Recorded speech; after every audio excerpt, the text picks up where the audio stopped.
কলম্বিয়াকে হারিয়ে সুইজারল্যান্ড উঠে গেল বিশ্বকাপের কোয়ার্টার ফাইনালে। আর বিশ্বকাপের কোয়ার্টার ফাইনালে তারা মোকাবেলা করতে চলেছে লিওনেল মেসির আর্জেন্টিনার।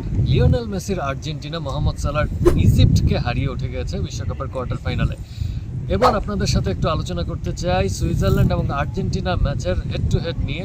এর আগে এই দুই দল যখন খেলেছে তাদের হেড টু হেডটা কেমন ছিল এবং বিশ্বকাপের এই কোয়ার্টার ফাইনালে আসলে কাদের সম্ভাবনা বেশি ভারী সেমিফাইনালে এগিয়ে যাওয়ার ক্ষেত্রে।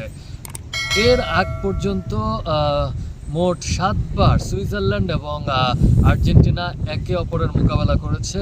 জয়ের পাল্লা অবশ্যই ভারী আর্জেন্টিনার দিকে, জয়ের পাল্লা ভারী বলতে 5বার তারা জিতেছে 7টি ম্যাচের মধ্যে, আর 2টি ম্যাচ অবশ্য ড্র হয়েছে।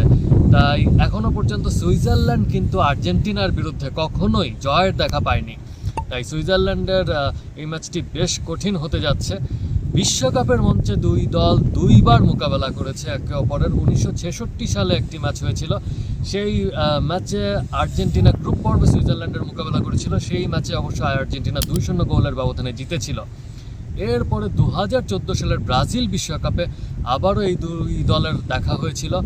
বিশ্বকাপের দ্বিতীয় রাউন্ড ছিল, সেই দ্বিতীয় রাউন্ডের ম্যাচে অবশ্য সুইজারল্যান্ড আর্জেন্টিনার বিরুদ্ধে বেশ ভালোই লড়াই করেছিল। তবে শেষ পর্যন্ত 118তম মিনিটে অ্যাঞ্জেল ডি মারিয়ার গোলে আর্জেন্টিনা সেই ম্যাচটি জিতে নিয়েছিল।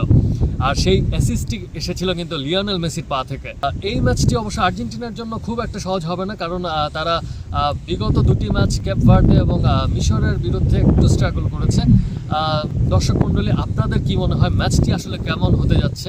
সুইজারল্যান্ড কি পারবে আর্জেন্টিনার বিরুদ্ধে তাদের প্রথম জয়ের দেখা পেতে, নাকি র্যাঙ্কিংয়ে এগিয়ে থাকা আর্জেন্টিনাই এই ম্যাচটি জিতে উঠে যাবে বিশ্বকাপের পরবর্তী রাউন্ড অর্থাৎ সেমিফাইনালে? আপনাদের কমেন্টস জানাবেন আশা করি। সাথে থাকার জন্য ধন্যবাদ সবাইকে।